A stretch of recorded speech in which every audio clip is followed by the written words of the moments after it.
Hello my friends and welcome to a new week at Realm News Flash. I hope you are all having a great, relaxing, yet productive day. Before I go any further, allow me to introduce myself. I'm the host of this fine show, the Dark Lord. The one who puts the real in realm and expands your mind one block at a time. I hope you are all ready for some Minecraft news today because we have a few things to cover. Today I will be reporting on Kurt J. Mack reaches the Farlands as the main news story, then the Copper Crown and Copper Cape Challenge, and after that, this upcoming Thursday's episode over the Nautilus.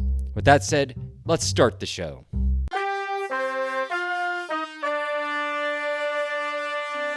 According to PCGamer.com's article, it took 14 years for a streamer to walk to the Farlands in Minecraft, but his long journey is finally over, by Jody McFarland, published October 4th, 2025. A veteran Minecraft player has finally reached the Farlands in Minecraft after 14 years of walking the overworld. Upon his arrival into the Farlands, Kurt J. Mack planted a signpost on top of one of the oddly rendered Farland structures that read, "Here Farlanders first set foot upon Farlands, October 4th, 2025. He was accompanied by his pet wolf named Woofy. He was also stunned to see as he zoomed out in third-person mode in order to take snapshots of the landscape that his character was completely dark. He exclaimed, quote, "Ah, I don't exist!" Quote, the graphics and rendering that far out in the overworld make the game act rather oddly. According to Minecraft.wiki, the Farlands is, quote, a terrain generation bug and a hard world boundary that appeared when the noise generators responsible for creating the shape of terrain stopped functioning properly due to an integer overflow. This resulted in massive, spongy walls of terrain appearing around 12,550,821 blocks from the world spawn, end quote. The book, The World of Minecraft, on page 28, has an entire section dedicated to Kurt J. Mack titled Remembering the Farlands. Remarkably, it describes his epic journey. Kurt J. Mack, or just Mack, started his journey on one of the last versions of Java to have this bug that created the Farlands, which is 1.7.3. You can still access the version today by using mods, which will patch the Farlands back in. But most people that do that just fast travel there or use the Nether to fast track there after they get it patched in. They don't walk it. No one has done it on foot like Mac has done. And this has earned him a Guinness World Record for doing so. He uses this fame for a great cause. He is heavily involved in a multitude of charities that he raises money for, continuing his journey. When he hits a fundraiser milestone, he would build a monument in honor of it. Some of these charities are Child's Play, Direct Relief, the Progressive Animal Welfare Society, the Equal Justice Initiative, and the United Nations Relief and Works Agency for Palestine Refugees. He has raised thousands of dollars doing this Farlands or Bust campaign. I think this is just an overall great story. Some of the problems that he faced the further he moved away from his point of origin are that the game would start to jitter or glitch. He would back up his game frequently just in case of it crashing and losing it all. When the World of Minecraft book was published in 2024, he had at the time a world size of 47 gigabytes, which is just insane. As I mentioned earlier, he did not make this journey completely solo. He had his tamed wolf pet named Woofy along his side with him the whole time. However, he is quoted by saying, quote, "There are times where I feel like nobody's watching and nobody cares about what I'm saying," end quote. I can only imagine how lonely of a feeling that would be, meandering oneself towards the edge of Minecraft for 14 years. The book goes on to say that he took refuge in the charity work that he was doing.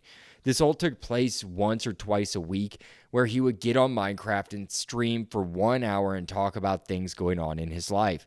Some people have been following him since 2011. Talk about a dedicated audience. After reaching his destination, and embarking on exploration of the Farlands. He encountered a Farland cow and has since been pursued by Farland spiders. He exclaims, quote, "Now we've got to play Minecraft," end quote. Well said and simply put.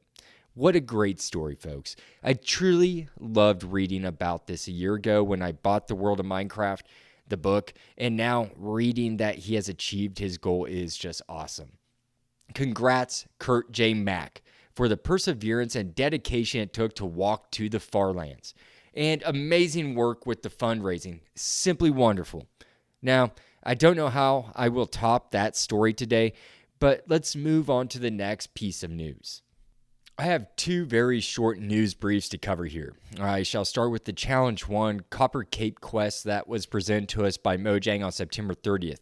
The post reads, quote, "Take on the Copper Cape quest, a 3-part community challenge. First up, help summon 75 million copper golems from 8 a.m. PDT September 30th to 10 a.m. PDT October 6, 2025. If completed, we all earn in-game items in Bedrock and Java, plus unlock our next challenge," end quote. Obviously, for those of you listening to this when it releases on Tuesday, already know the outcome of this. Join the Copper tier at patreon.com/Realm News and get early access to Realm News Flash and Realm News the day they are made. I am sure the community will meet this number and move on to Challenge 2. Next piece of news is the MC Copper Crown Championship. The post from Minecraft says this, quote, "Copper the world. How about the Copper Crown? Join Minecraft at TwitchCon in San Diego on October 19th, 11 a.m. PDT, and tune in as MC Championship takes over the Twitch Rivals stage in the battle for the Copper Crown," end quote. So, tune in there, folks, if you are into the MC Championships. With that said, that wraps up what I have on the news portion of today's show. Now, let's move on to Realm News' upcoming Thursday episode titled Mounts of Mayhem Madness, Taming the Nautilus.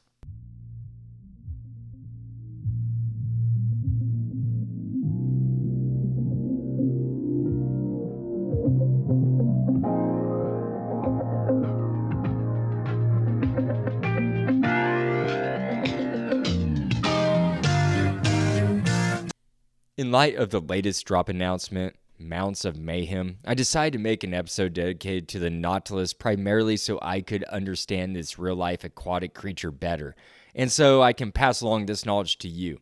I would like to share with you a clip to it.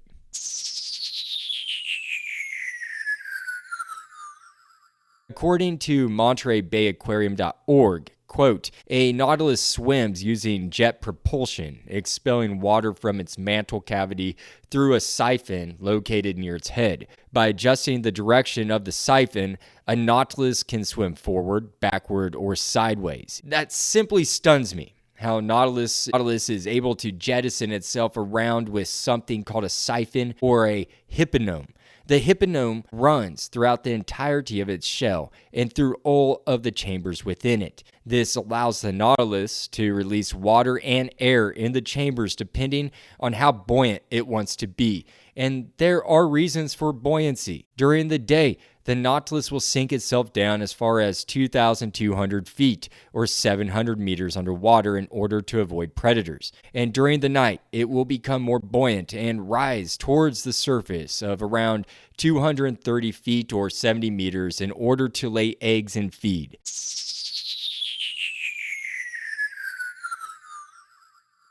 Mother Nature's incredible, I tell you. It amazes me how the Nautilus uses the chambers in its shells as ballast to raise or lower it in the ocean depths.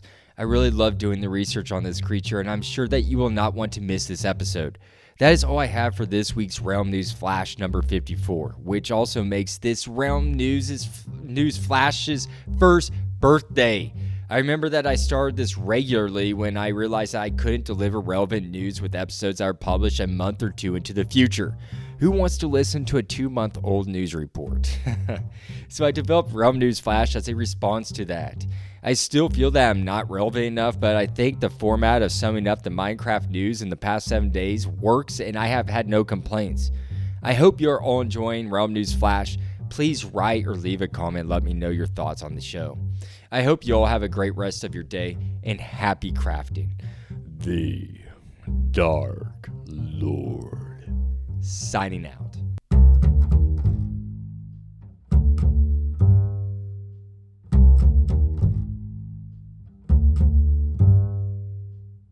Hey, Realm News fans, it's your host, the Dark Lord, the one who puts the real in Realm and expands your mind one block at a time. I am here to tell you that your support means everything. Spread the word by telling friends, liking, and commenting on Spotify or Good Pods. Find me on X, Blue Sky, Reddit, or via email at bio.link/realm news. For more content, join my Patreon at the Copper, Diamond, and VIP tiers for early episodes, bonus content, and newsletters. Find out more at bio.link/realm news. No pressure, though. Just keep listening, liking, and sharing. That's more than enough. Happy crafting, and see you at the next Realm News.